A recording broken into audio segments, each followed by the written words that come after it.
नमस्कार दोस्तों, आज सुनिए मेरी प्रिय लेखिका मालती जोशी जी की लिखी कहानी साजिश। अगर कहानी अच्छी लगे तो मेरे चैनल को सब्सक्राइब करना ना भूलिएगा। आइए बढ़ते हैं कहानी की ओर। पूरे घर में एक तनाव सा व्याप्त है। कल पम्मी की फिर चिट्ठी आई है और जैसा कि हमेशा से होता आया है, पूरा घर भीतर ही भीतर हिल उठा है। बाबूजी लगातार छत पर चहलकदमी कर रहे हैं। अम्मा रसोई में बैठकर आंसू बहा रही हैं। सोहन तो पढ़ाई का बहाना लेकर दोस्तों के यहाँ निकल गया है। खाने के वक्त भी उसने शक्ल नहीं दिखाई। निम्मी अलग मुंह फुलाए पढ़ने के कमरे में बैठी है। बच्चे टुकुर टुकुर जिस तिस का मुंह ताक रहे हैं। सबसे ज़्यादा संत्रस्त और परेशान हैं मोहन और शीला। संकोच के मारे बेचारे अपने से ही आंखें चुरा रहे हैं। दोनों ने जैसे अपने होठ सी लिए हैं। डरते हैं कि कोई ऐसी वैसी बात मुंह से ना निकल जाए जो बारूद के ढेर में चिंगारी का काम करे। वैसे ही वे दोनों हमेशा से कटघरे में खड़े हैं। घर में अच्छा बुरा जो होता है उन्हीं के सिर जाता है। पम्मी की जब भी चिट्ठी आती है, दोनों पति पत्नी अपराध बोध से ग्रस्त हो जाते हैं, क्योंकि उस चिट्ठी की पहली प्रतिक्रिया अम्मा पर होती है। वे बड़बड़ाना शुरू कर देती हैं। इनके लिए तो बहन भार हो गई थी ना, बस ठाव देखा ना ठिकाना, झोंक दी भट्टी में। अम्मा को तो बस कुछ न कुछ कहते रहना है। उनकी इन्हीं बातों से तंग आकर वे लोग निम्मी के वक्त थोड़ा सुस्त हो गए हैं। तो अम्मा बाबूजी 100 बार सुना चुके हैं। दो भाई हैं पर किस काम के, मजे से हाथ पर हाथ धरे बैठे हैं। कल को लड़की किसी का हाथ पकड़कर भाग जाएगी तब अकल ठिकाने आएगी इनकी। परेशान है मोहन और शीला। किस करवट उन्हें चैन नहीं। और अब फिर पम्मी की चिट्ठी आ गई है। अब इस घर में मेरा निवाह नहीं हो सकता। आप लोग मुझे आकर लिवा ले जाइए, नहीं तो मैं कुछ खाकर सो रहूँगी। पम्मी का यह नाटक पिछले 4 सालों से चल रहा है। 5 साल के वैवाहिक जीवन में मुश्किल से 1 साल शांति से गुजरा होगा। पता नहीं कब क्या हो जाता है और वह अपनी लड़की को गोद में उठाकर यहाँ चली आती है। शुरू में तो सब उसे हाथों हाथ लेते थे। सबको उससे सहानुभूति भी थी। बाबूजी खुद जाकर 2-4 बार समधी जी से बेटी के किए अनकिए अपराधों की माफ़ी मांग लाए थे। 2-4 बार दामाद को घर बुलाकर समझाया बुझाया गया, पर हर बार कोई क्या करे। अब तो खीस सी होने लगी है। पम्मी जब भी आती है, घर का बना बनाया रूटीन तहस नहस हो जाता है। बजट की धज्जियाँ उड़ जाती हैं। शीला तो उन दिनों अपने सारे अरमानों की भावनाओं की गठरी बनाकर मन के एक कोने में पटक देती है, क्योंकि और सब लोग तो अपने अपने काम से बाहर निकल जाते हैं। पम्मी की दर्द भरी दास्तान और अम्मा के ताने उसी के हिस्से में आते हैं। यह तो वह किसी तरह सह जाती है, पर जब उसके फूल से बच्चे उपेक्षा का शिकार होने लगते हैं तो उसका खून खौल जाता है। उनके कपड़े खिलौने यहाँ तक कि दूध में भी पम्मी की मुनमुन का हिस्सा निकालना पड़ता है। दिन भर दादा दादी की डांट पड़ती है सो अलग। दुखियारी बेटी के लिए अम्मा उन दिनों कुछ ज़्यादा ही तरल हो जाती हैं। आए दिन घर में स्त्री पकवान बनने लगते हैं। अम्मा रोज़ पम्मी को लेकर रिश्तेदारों के यहाँ निकल जाती हैं और रिक्शे तांगे में ढेर सा रुपया फूंक डालती हैं। पम्मी का मन बहलाने के लिए निम्मी को ठेल ठाल कर उसके साथ सिनेमा या पार्क में भेज देती हैं। इन सब कार्यक्रमों के लिए शीला को ही पैसे देने पड़ते हैं, और वह भी खुशी खुशी, नहीं तो अम्मा का पारा चढ़ जाता है। बजट के गड़बड़ाते ही सारी व्यवस्था चरमराने लगती है। हर कोई एक दूसरे पर खींच उतारने लगता है। आरोपों प्रत्यारोपों का एक दर्दनाक सिलसिला शुरू हो जाता है। घर जैसे नर्क बन जाता है। तब ऊब कर पम्मी कहती है, यही सब सहना था तो मैं अपने घर में क्या बुरी थी। सारा घर जैसे सांस रोके इसी क्षण की प्रतीक्षा में जीता है। बाबूजी फौरन उसकी बात को उठा लेते हैं और तैयारी का आदेश जारी करते हैं। फिर ढेर सारे साज सामान के साथ भाई लोग उसे ससुराल छोड़ आते हैं। यह विदाई भी कम जानलेवा नहीं होती। घर की मामूली सी आय में एक बड़ा सा छेद कर जाती है। कई जरूरी खर्च जैसे अम्मा की चप्पल, बाबूजी की टॉनिक, सोहन का स्वेटर या निम्मी का सूट अगली किसी शुभ घड़ी के लिए टल जाते हैं। फिर भी सब लोग राहत की, संतोष की सांस लेते हैं। पर खर्च की यह गहरी खाई ठीक से पड़ भी नहीं पाती कि पम्मी का खत फिर आ जाता है। 2 दिन तक लगातार तनाव झेलने के बाद शीला से नहीं रहा गया। पति से बोली, देखो तुम तो दिन भर बाहर रहते हो, इनकी नज़रें झेलनी पड़ती हैं मुझे। ऐसे देखते हैं जैसे मैं कोई हत्यारिन हूँ। तो क्या करूँ? उसे लिवा लाओ। इसका मतलब क्या होता है जानती हो ना? जानती हूँ, पर उपाय ही क्या है? कल को कुछ हो गया तो जिंदगी भर सबके ताने उलाहने सुनने पड़ेंगे।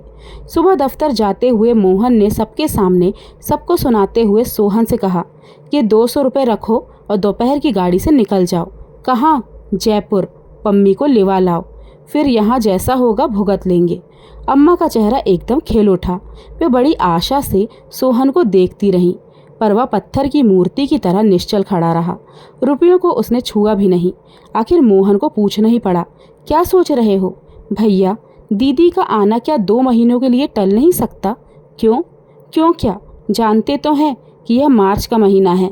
आपको अपने टीपू मीनू की चिंता ना सही, मेरा और निम्मी का तो ख्याल कीजिए। दोनों की परीक्षाएं सर पर हैं। इस समय तो कोई भी मेहमान अखरता है।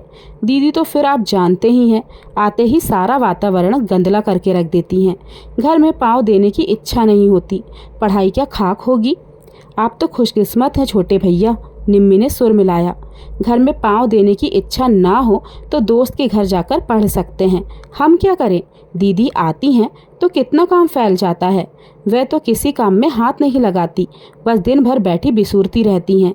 अपनी बिटिया तक तो उनसे संभाली नहीं जाती, उसे भी हम में थोप देती हैं। अम्मा एकदम हतप्रभ थी। तुम दोनों को अपनी सगी बहन भी जहर लग रही है? वाह रे कलजुग। मगर शीला खुश थी। अच्छा हुआ कि अम्मा जी जान तो गई कि पम्मी का आगमन सारे घर के लिए कितना अनचाहा अध्याय है। सबसे ज़्यादा खुशी तो इस बात की थी कि जो कुछ कहा सोहन ने कहा, निम्मी ने कहा, मोहन और शीला के सर पर कोई बुराई नहीं आई। उसके बाद वह प्रसंग एक तरह से समाप्त ही हो गया। बाबूजी ने पम्मी को लिख दिया था कि बच्चों की परीक्षा के बाद वे खुद आकर उसे लिवा ले जाएंगे। इसी आशय का एक अनुरोध पत्र उन्होंने समधी जी को भी लिख दिया था। मोहन से कह दिया था कि एक आध पत्र बहनोई को भी लिख दे, हम उम्र हैं दोनों, 2 बातें वह प्यार से समझा देंगे। लेकिन इस बार पम्मी ने किसी का इंतज़ार नहीं किया। वे छुटकारे की सांस ठीक से ले भी ना पाए थे कि वह रोती छींकती आ पहुंची। उसे देखते ही सबके चेहरे फक पड़ गए। उस दिन घर में उत्सव का सा वातावरण था। मोहन ने अपने एक परिचित को सपरिवार आमंत्रित किया था। यह निमंत्रण अनायास या अहेतुक नहीं था। निम्मी के लिए उस घर में बात चलाने की योजना थी। वे लोग इस बहाने घर को निम्मी को देख लें, यही इच्छा थी। घर को उस दिन विशेष यत्न से संवारा गया था। निम्मी भी सजी धजी गुड़िया सी बैठी थी, इतनी चुप चुप जैसे कि मुंह में जुबान ना हो, और सबने भी अपनी बेहतरीन पोशाकें पहन ली थी। शीला ने जिद करके सास को भी कलफ लगी साड़ी पहना दी थी। वे मिश्री की डली बनी मेहमानों से बतिया रही थी। बाबूजी सबके बीच में चुपचाप बैठकर सामने वाली पार्टी को आंक रहे थे, परख रहे थे। शीला रसोई में व्यस्त थी। सोहन बाजार के चक्कर काट रहा था। मौका लगते ही बहन को चिकोटी काट लेता था। माहौल खुशी से सराबोर था कि पम्मी घर में भूचाल की तरह दाखिल हुई। आते ही उसने बुक्का फाड़कर रोना शुरू कर दिया। मुझे वहाँ भट्टी में झोंककर यहाँ सब बैठकर गुलछर्रे उड़ा रहे हैं। इतनी चिट्ठियाँ लिखी पर कोई झांकने भी ना आया। किसी को परवाह नहीं है कि पम्मी जिंदा है या मर गई। इतनी भी भारी लगती हूँ तो हाथ पाँव बांधकर कुएं में फेंक दिया होता।